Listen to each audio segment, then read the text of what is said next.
Bem, meus irmãos, muito bom estar aqui. Fazia já algum tempo que nós não pegávamos um período como esse, 2 períodos, como foi a Aparecida de Goiânia, em seguida outra série de reunião. E é interessante que alguns irmãos estão nos ouvindo desde a Aparecida de Goiânia. Eu quero contar uma experiência que eu vivi com o irmão Samuel Davidson, no Pará. Viajei muitas das vezes para o Pará com ele, visitando as igrejas naquela região de Santarém, e ficando com o irmão Samuel. Já tinha alguns dias que eu vinha pregando, às vezes era 2 pregações ou 3 no mesmo dia. Mas eu me lembrei do irmão Samuel, saudoso, né? Nós estávamos num determinado lugar e ele percebeu a minha aflição, e ele falou: irmão Genessê, se você quiser repetir alguma pregação, fique à vontade. Pode repetir, irmão, que não é fácil. Não é fácil. Então, me lembrei do irmão Samuel. E os irmãos têm um pouco de paciência conosco, que nós vamos caminhar. Nós vamos considerar nessa noite a carta aos Efésios. E capítulo 4. Eu queria fazer uma introdução aqui, irmãos. Breve. O apóstolo Paulo ensinou sobre os dons espirituais na carta aos Romanos, capítulo 12. Deus sendo doador dos dons, capítulo 12 de Romanos. Vamos ler Efésios, mas eu vou citar alguma coisa para nos ajudar. Capítulo 12 de 1 Coríntios, o Espírito Santo é o doador dos dons. No capítulo 4 da carta aos Efésios, o Senhor Jesus é o doador dos dons. E eu quero fazer algo para nós nessa noite. Essas 3 cartas, Paulo sempre dá a doutrina primeiro. A doutrina sempre vem primeiro. A doutrina, ela sempre vem antes do lado prático. Na carta aos Romanos, os irmãos vão perceber que Paulo começa falando do aspecto santificação primeiro. Apresentar os vossos corpos por sacrifício vivo, santo, agradável a Deus. A porta do serviço. Depois ele fala dos dons. Do versículo 8 ele vai falar de relacionamento. O amor seja não fingido. Amai-vos cordialmente uns aos outros com amor fraternal. Irmãos, é glorioso, como nosso irmão William falou, nosso irmão Bill, estar servindo ao Senhor. Quando nós pensamos estar servindo ao Senhor nesta casa espiritual. Mas a nossa responsabilidade ela é grande.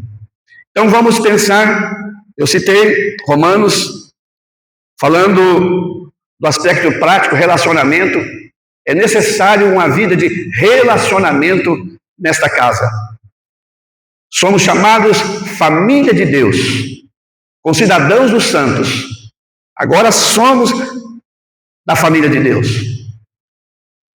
Quando nós então falamos anteontem, em 1 Coríntios capítulo 13, Paulo fala dos dons do capítulo 12 e ele fala da excelência do amor no capítulo 13. O Senhor quer nos ensinar. A nossa vida é uma vida relacional. É uma vida de interagir uns com os outros. Capítulo 4 que nós lemos. O nosso Senhor Jesus Cristo dando dons aos homens. Mostrando que Ele capacitou dons, homens dados como dons para nos instruir. Para que nós possamos ser pessoas, cidadãos melhores, cidadãos que conhecem a sua vontade. E ele então diz aqui, irmão, seguindo a verdade em amor. Seguindo a verdade em amor. Que preciosidade. Nós vamos pensar agora a partir do verso 17, do verso 17 até o verso 32. Nós vamos deixar agora, vamos pensar, aprendemos a doutrina, aprendemos os fundamentos da vida cristã, e Paulo agora então vai mostrar o lado prático, irmãos. Porque na verdade, o incrédulo, a pessoa do mundo, não conhece a doutrina. Mas ele sabe olhar para a minha vida, o meu vizinho, o padeiro, aquelas pessoas que diariamente você tem que lidar com ele está olhando para a sua vida, como você vive, como você se comporta, como você anda, como você se relaciona nesse mundo. Então Paulo vai dizer a Tito, que a maneira de viver nossa, irmãos, é um ornamento, é aquilo que enfeita, é aquilo que de fato as pessoas vão olhar de fora e vão dizer: vale a pena, vale a pena, vale a pena viver assim. Vamos ler então, verso 17.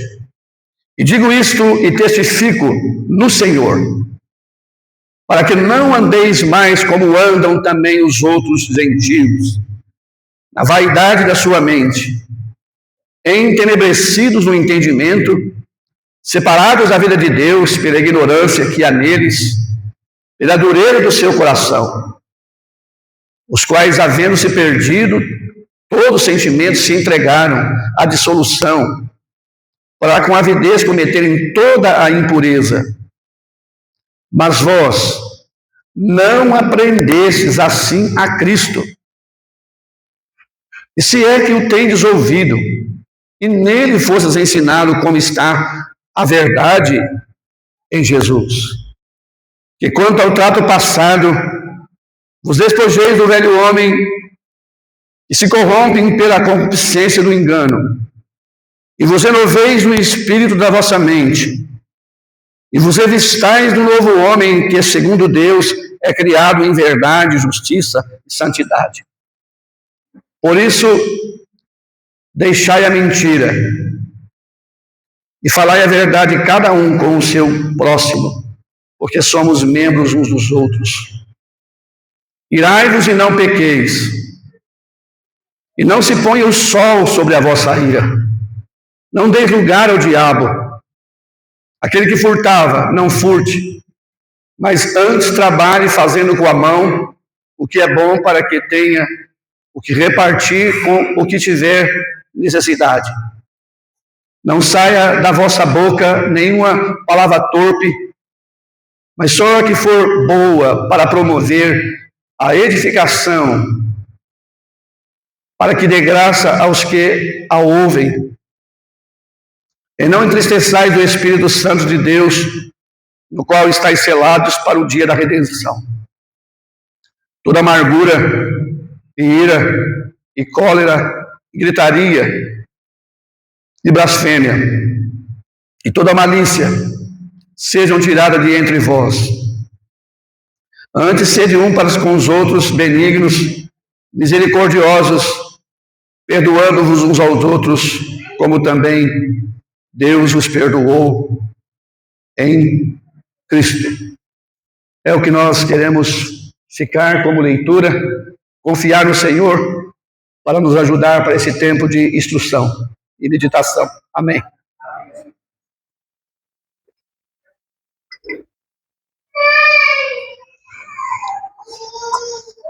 O apóstolo Paulo, então, ele segue uma forma ordeira nas suas cartas, primeiro a doutrina e depois o lado prático. E a carta aos Efésios, eu digo que essa carta, logicamente a gente não tem nenhum texto preferido, mas é impressionante, irmãos, essa carta com 6 capítulos. Essa carta que eu creio que se a gente tirar um tempinho para lê-la, eu creio que 1 hora, ou menos de 1 hora, a gente consegue ler a inteira essa carta. A carta aos Efésios e a carta aos Colossenses, essas duas cartas estão entrelaçadas. Elas têm verdades em comum. Na carta aos Colossenses, Cristo é apresentado como o cabeça da igreja, que é o seu corpo. Cristo é o cabeça. Cristo é a plenitude, aquele que preenche todas as coisas, mostrando que a igreja não tem falta de nada. Cristo é suficiente para tudo, para a igreja. Tudo. O Senhor pode suprir todas as necessidades de uma igreja local. Na carta aos Efésios, o Senhor Jesus Cristo ele é apresentado como a igreja como seu corpo, o corpo.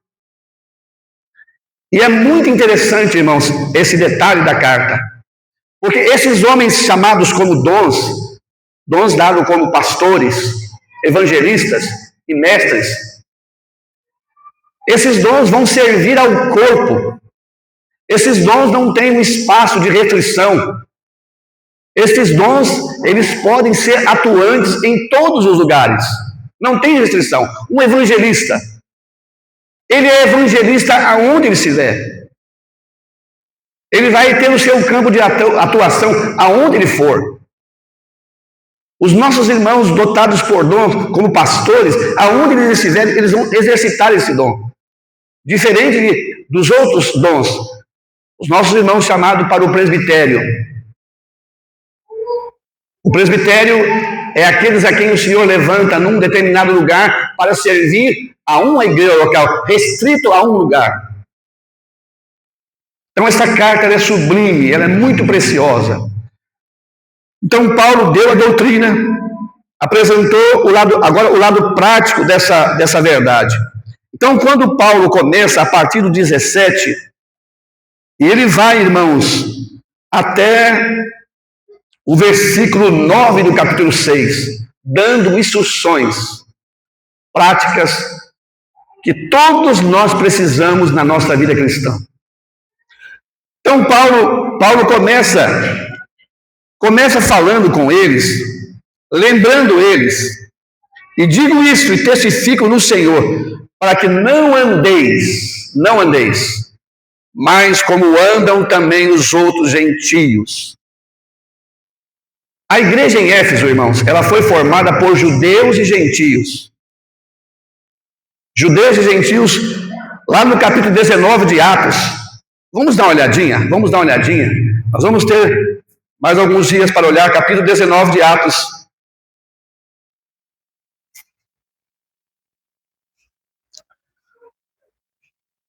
Eu já vou citando aqui, os irmãos vão olhando aí, capítulo 19, verso 17.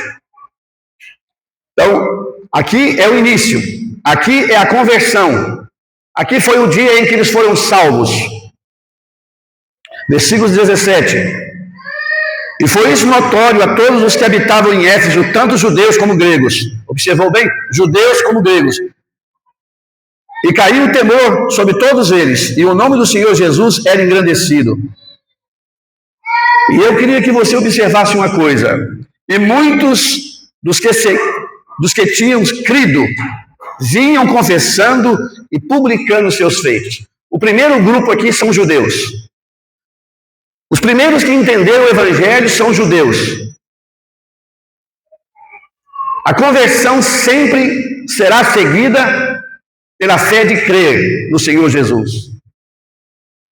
Essas pessoas creram na mensagem do evangelho. Foram levadas à fé no Senhor Jesus Cristo. Mas há uma palavrinha aqui que ela é de suma importância para nós, irmãos. Vieram confessando, publicando os seus feitos. Meus irmãos, só o Evangelho faz isso. Não há nada nesta vida, nada comparável ao poder do Evangelho. O poder do Evangelho destituiu essas pessoas, falou para elas quão pecadoras elas eram. E nós estamos olhando aqui pessoas confessando os seus pecados. Confessando, indo perante aqueles pregadores, denunciando a si mesmo. Judeus. Agora o segundo grupo aqui, versículo 19. Agora os gentios, também muitos dos que seguiam artes mágicas, trouxeram os seus livros e os queimaram, na presença de todos. Segundo a história, meus irmãos, ali havia uma escola de bruxaria. Uma escola que ensinava as pessoas como se livrar dos seus problemas, como buscar se livrar de coisas que as atormentava, como tem hoje tantas religiões.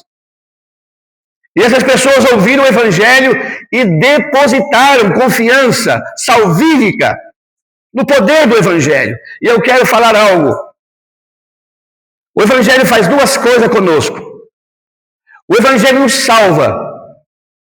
O Evangelho que nos salva é o mesmo Evangelho que nos separa. O Evangelho não vai nos salvar e vai dizer agora, continua vivendo a mesma vida, continua na mesma prática.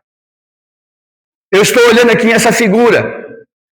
Eles estão trazendo os seus objetos e queimando na presença daqueles pregadores. Mostrando a nossa velha vida. Mostrando aquilo que não serve mais. Mostrando aquilo que nós queremos deixar para trás. Se alguém está em Cristo, é nova criatura. As coisas velhas passaram, fizeram-se novas. É que Lucas quer nos mostrar aqui duas classes de pessoas sendo salvas numa cidade chamada Éfeso. Para a gente entrar na carta, olhar para aquela carta, Paulo vai dizer, eu estou falando para vocês, vocês não podem mais andar como andam também os outros gentios. Ah, meus irmãos, é muito bom conhecer a história. Lembrar que a cidade de Éfeso, irmãos, como Corinto, havia um templo dedicado a uma deusa chamada Diana dos Efésios, com mais ou menos 1000 prostitutas cultuais. Uma cidade devassa, uma cidade entregue ao pecado. Irmãos, podemos pensar que tanto a cultura grega como a cultura romana tinha grande influência naquele mundo. A forma de viver baixa, a forma de viver um padrão de vida, podemos dizer, muito baixo, moralmente falando. Não diferente dos nossos dias. Não é diferente dos dias que nós estamos vivendo. Então, o apóstolo Paulo vai falar exatamente para aqueles ouvintes e vai falar para nós atualmente agora, no presente. Ele vai dizer então,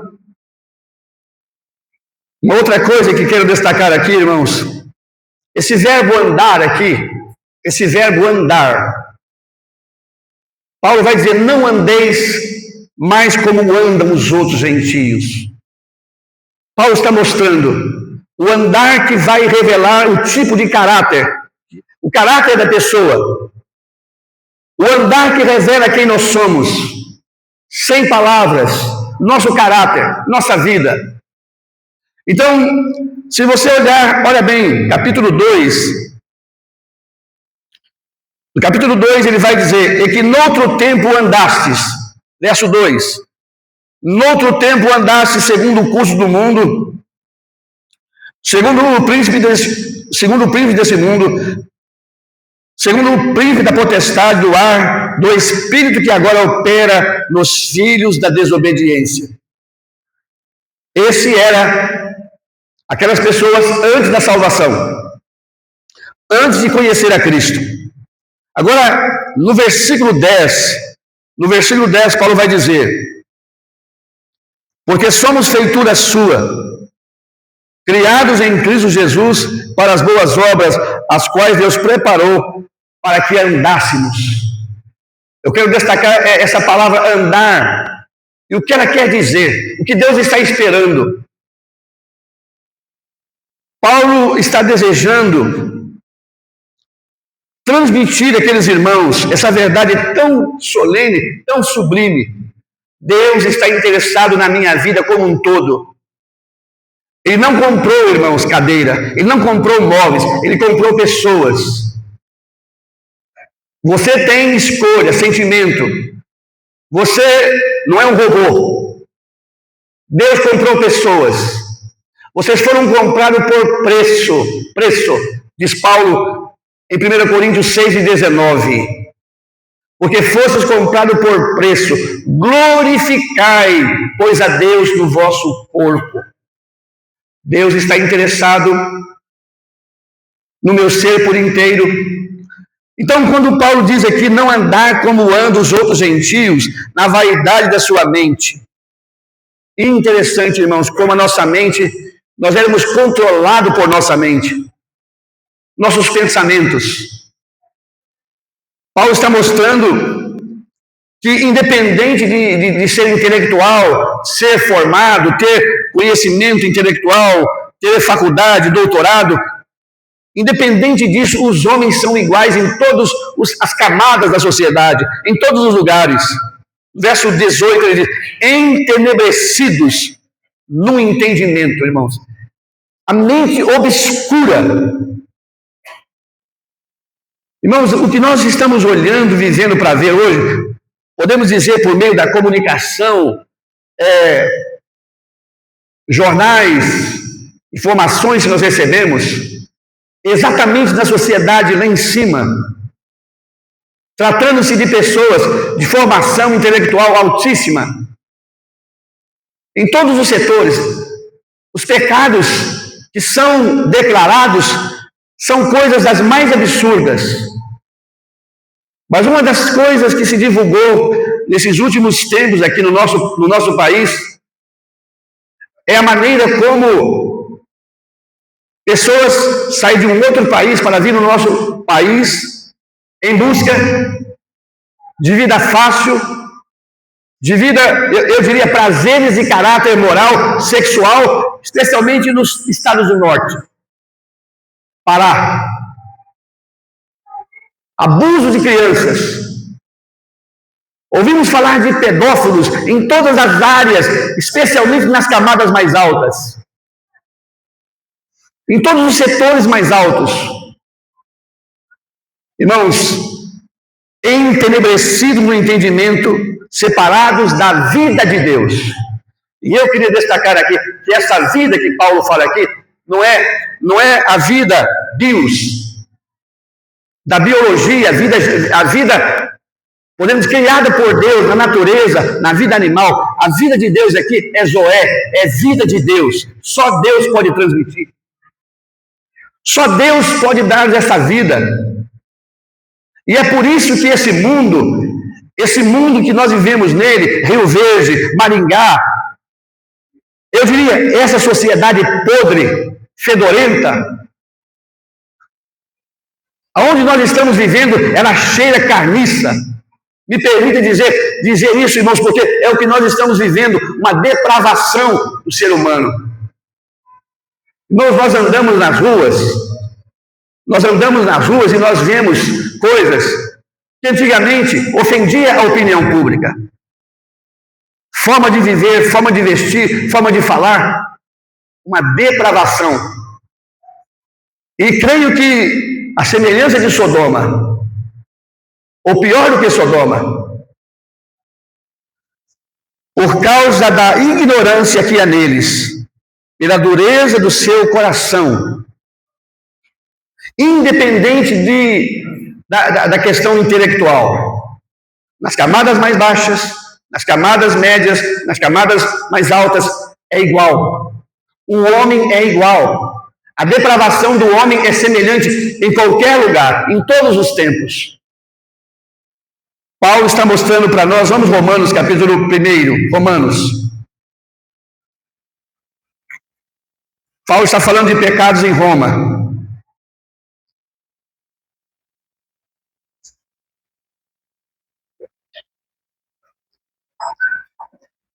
Porque do céu se manifesta a ira de Deus sobre toda a impiedade e injustiça do homem que detém a verdade em injustiça. Porquanto o que de Deus se pode conhecer nele se manifesta, porque Deus se manifestou.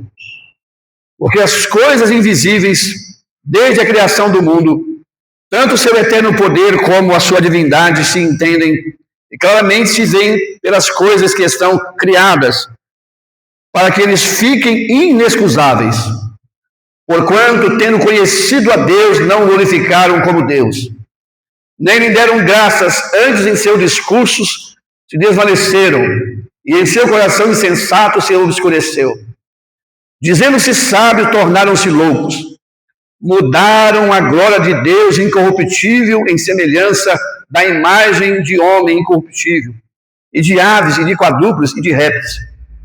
Por isso também Deus os entregou à concupiscência de seus corações, a imundícia, para desonrarem os seus corpos entre si. Pois esses mudaram a verdade de Deus em mentira e honraram e serviram mais a criatura do que o Criador, que é bendito eternamente. Amém. Por isso Deus os abandonou às paixões infames, e eu quero destacar aqui, porque Deus os abandonou às paixões infames, porque até as suas mulheres mudaram o uso natural do contrário à natureza. E semelhantemente também os homens, deixando o uso natural da mulher, se inflamaram em sua sensualidade, uns para com os outros, homens com homens, cometendo torpeza, recebendo em si mesmo a recompensa que convinha ao seu erro. E como eles não se importaram de ter conhecimento de Deus, assim Deus os entregou a um sentimento perversos para fazer coisas que não convêm, estando cheios de toda iniquidade, fornicação, malícia, avareza, maldade, cheios de inveja, homicídio, contenda, engano, malignidade, sendo murmuradores, difamadores, aborrecedores de Deus, injuriadores, soberbos, presunçosos, inventores de males, desobedientes a pais e mães, nécios, infiéis nos contratos, sem afeição natural, irreconciliáveis, sem misericórdia. E eu quero destacar aqui, irmãos, fiz toda a leitura, e quero destacar algo aqui nesse verso 32, os quais, conhecendo o juízo de Deus, que são dignos de morte, os que tais coisas praticam. Agora observa bem, não somente as fazem, mas também os que se agradam dos que fazem, dos que as fazem, dos que aprovam, dos que apoiam. Que coisa difícil. Deus mostrando para nós, lá em Roma, naqueles dias de Paulo, aqueles pecados que nós estamos vivendo com eles agora, nesses dias abertos, a olhos nus, que essa sociedade quer passar para nós como algo natural, algo normal. Quer nos fazer aceitar que isso é algo que é natural, isso até mesmo como se fosse uma doença chamada pecado, que só Deus pode tratar dela. Paulo está dizendo, Paulo falou que o juízo de Deus sobre isso. Há tempos atrás, os irmãos vão lembrar, eu me lembrei quando a AIDS começou a ser proliferada entre os seres humanos, especialmente aqui no nosso país. E vocês percebiam que a AIDS, ela não atingiu simplesmente as camadas baixas, todas as camadas sociais, os palácios, as pessoas mais ricas, os famosos. Mas eu me lembrei de uma frase em que alguém, parafraseando, traduzindo o nome AIDS, alguém diz, a ira de Deus. O significado da AIDS, a ira de Deus. Um Deus irado. Vocês podem continuar fornicando. Vocês podem continuar vivendo dessa forma deplorável, mas vocês vão morrer. A reta retribuição. Então nós estamos olhando, Deus está mostrando que Ele está, irmãos, pecado é pecado de qualquer natureza, mas Deus está mostrando para nós os seus filhos, o que Ele espera de nós. Vamos voltar para a carta aos Efésios. Paulo diz, os quais, havendo perdido todo entendimento, se entregaram à dissolução, para com avidez cometerem toda sorte de impureza. Toda sorte. Impureza aqui, irmãos, ela vem da palavra lascívia, O que nós olhamos esses dias ali em Aparecida de Goiânia, a fornicação, tudo aquilo que envolve aspecto moral, vida baixa. Irmãos, a gente fica horrorizado em ver coisas diante deste mundo. Vocês vão de concordar comigo. As pessoas estão andando nuas na rua, nua. É nos mercados, é nos bancos, em qualquer lugar. Nuas. A lascívia é algo que ela se proliferou na sociedade. Não é normal. A primeira coisa depois do pecado que Deus providenciou foi vestir Adão e Eva. Não é o propósito de Deus. Nunca foi. Despir o homem. Que homem e mulher se torne vitrine ou de alguma forma se torne atração para o sexo oposto. E Paulo agora vai voltar para os irmãos. Verso 20. Paulo vai voltar para os irmãos agora. Mas vós, cada um de vocês aqui nessa noite, cada um de vocês, Efésios, vocês não aprenderam assim a Cristo. Não foi isso que ele ensinou. Irmãos, quando nós nos convertemos a Cristo verdadeiramente, o dia seguinte após a salvação, o dia seguinte após a minha salvação ali no estado de São Paulo, eu vou dizer, um ex-maconheiro, um ex-cachaceiro, alguém que vivia abertamente em prostituição, aquilo era a minha vida. Numa quarta-feira, no dia seguinte, eu tinha em minha casa maços de cigarros, restos ainda de drogas. A minha consciência começava a falar para mim da nova vida. Agora você é salvo. Agora você é convertido. Agora você tem uma nova vida. Eu não sabia explicar em palavras, mas eu entendia. Uma necessidade de me desvencilhar daquelas coisas. Mas vós não aprendestes assim a Cristo. A nova vida, ela é manifesta. A nova vida, ela de fato, ela brota de dentro para fora. E começa algo diferente dentro de nós. E nós vamos então, agora, tendo luz, tendo esclarecimento, não aprendestes assim a Cristo. Verdadeiramente salvos. Salvos vão reagir. Salvos vão ter, de fato, uma mudança acompanhada da verdadeira salvação. Eu estou desejando repartir com os irmãos aqui nesses períodos que vamos falar, o que Paulo vai falar para nós aqui a partir do verso 22, que quanto ao trato passado, vos despojeis do velho homem. As irmãs sabem o que é ter um guarda-roupa. E as mulheres sabem muito bem o que Paulo vai dizer aqui. Despojar. Despir das velhas roupas. Colocar de lado, tirar do caminho.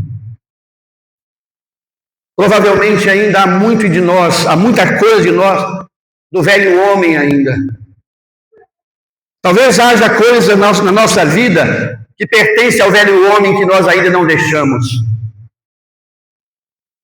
E eu quero pensar com vocês esses dias, que quanto ao trato passado vos despojeis do velho homem que se corrompe pelas concupiscências do engano. Ah, irmãos, o velho homem, ele está sempre ali. Ele está sempre ali, numa voz silenciosa, aguardando só uma oportunidade para nos levar por algum caminho ilusório. O velho homem. Uma ilustração interessante. Eu ouvi alguém dizendo que um determinado homem havia sido batizado. Conta-se isso de Martim Lutero. E Martim Lutero então faz uma descoberta mais tarde. Ele pensou que o velho homem morresse no batismo. Assim que ele fosse batizado, o velho homem estava ali para sempre sepultado. E Martim Lutero escreve em uma das suas frases: eu descobri que o velho homem sabia nadar. Ele não morreu. O velho homem está dentro de cada um de nós, homens e mulheres. O velho homem é aquele que vai sugerir caminhos fáceis. Caminhos que vão, de alguma forma, nos levar para a desonra. Vão nos levar para algum lugar que não é a vontade de Deus. Paulo quer mostrar isso para nós. O velho homem, pelas concupiscências do engano. A palavra concupiscência aqui fala de apetite, de desejos carnais, que muitas das vezes nos é apresentado como um prato, como uma coisa boa. Satisfazer os seus apetites. Ele fala concupiscência do engano. E vos renoveis no espírito da vossa mente. Irmãos, nós somos uma nova criação. Uma nova criação de Deus. Pedro vai dizer que, ele fala, olha essa expressão de Pedro, 1 Pedro 1:23. Nós fomos gerados de novo, não de semente corruptível, mas da incorruptível semente, pela palavra de Deus. Capítulo 1, verso 23. Pode olhar aí. Que preciosidade, irmãos. Nova criação.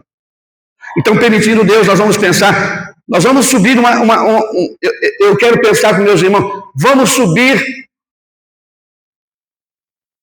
um lugar, uma subida íngreme, e nós vamos então caminhar até o verso 30. Haverá muitas coisas que nós vamos ter que deixar. Há roupas que nós vamos ter que despir dela. Há roupas que nós vamos ter que contar com a ajuda de Deus para Ele nos ajudar a despir. E contar com a ajuda de Deus, podemos contar, para nos revestir do novo homem, verso 24, que segundo Deus é criado em verdade, em verdadeira justiça e santidade. Duas coisas, justiça e santidade. Ah, irmãos, como isso é necessário. Justiça e santidade. Que Deus possa nos ajudar. Estamos chegando ao fim desse período agora. Duas características verdadeiras, necessárias. Na cruz do Calvário foi feita a justiça divina, na pessoa do Senhor Jesus Cristo. Ah, Deus quer me vestir dessa justiça. Ele já me vestiu dessa justiça, dessa santidade. No aspecto posicional, todos nós somos santos perante Deus. Mas Deus espera a prática, vivendo essa santidade na prática. E o primeiro conselho, no verso 25, o primeiro conselho, a primeira roupa a ser jogada fora, a primeira roupa a ser tirada do nosso guarda-roupa. Por isso, deixando a mentira. Crente não fala mentira, né, irmãos? Fala. Será que tem crente que conta mentira? Será que é possível uma esposa mentir para o seu esposo? O esposo mentir para a sua esposa? O filho mentir para o pai? Não, Paulo não está falando isso dos crentes. Por isso, deixai a mentira. Fale cada um a verdade com o seu próximo. Irmãos, quantas mentiras destruidoras. Mentira que destrói relacionamentos. Mentira que destrói casamento. Mentimos. O WhatsApp hoje, eu nunca vi uma fonte tão Misericórdia. Facebook, Instagram. Mentiras que andam a galope. A mentira hoje, ela alcança o Brasil e o mundo. As fakes. Crentes fazendo fake, contando mentira. Crente destruindo o caráter do outro pela mentira. Por isso, deixando a mentira. Será que nós vamos conseguir tirar essa roupa do nosso guarda-roupa? Será que essa roupa da mentira, esse traje vergonhoso, pode continuar no nosso guarda-roupa? Então, irmãos, nos despir do velho homem. Algumas roupas aqui vão ser tiradas. Mas Deus quer que você tenha espontaneidade, disposição. Lembra do caminho da santificação? Apresentei os vossos corpos para o sacrifício vivo, santo, agradável a Deus. Qual foi a última mentira que você contou? Qual foi a última mentira? Mentimos. E mentimos de uma forma tão sutil. Tão sutil. E às vezes pensamos que ninguém está vendo, ninguém ouviu. Mas o nosso Deus está vendo. Permitindo Deus, nós vamos continuar no verso 26. E eu queria que você observasse bem. Irai-vos e não pequeis. Dá para entender isso, não? Irá e não pecar. O nosso Deus é um Deus que se ira, não é, irmãos? Ele se ira. Você vai encontrar Deus irado muitas vezes. Um caráter de Deus. A ira de Deus se manifesta dos céus. O Senhor Jesus entrou lá naquele templo e revirou as mesas e colocou ordem ali. Eu quero dizer, irmãos, permitindo Deus, nós também, nós temos uma indignação em nós, que eu diria que a indignação em si, ela não é pecado. Ela pode se tornar um pecado. E permitindo Deus, nós vamos pensar sobre isso, dessa indignação, dessa ira. Colossenses vai falar de 2 estágios da ira. Ira e cólera. Ela é gradual, ela aumenta. A ira é um processo pequeno que se desenvolve, mas a cólera é algo incontrolável, é algo que você não tem controle, é algo que explode, é algo que ferve. Permitindo Deus, nós vamos falar sobre isso. Que Deus, o Senhor, nos ajude. Amém.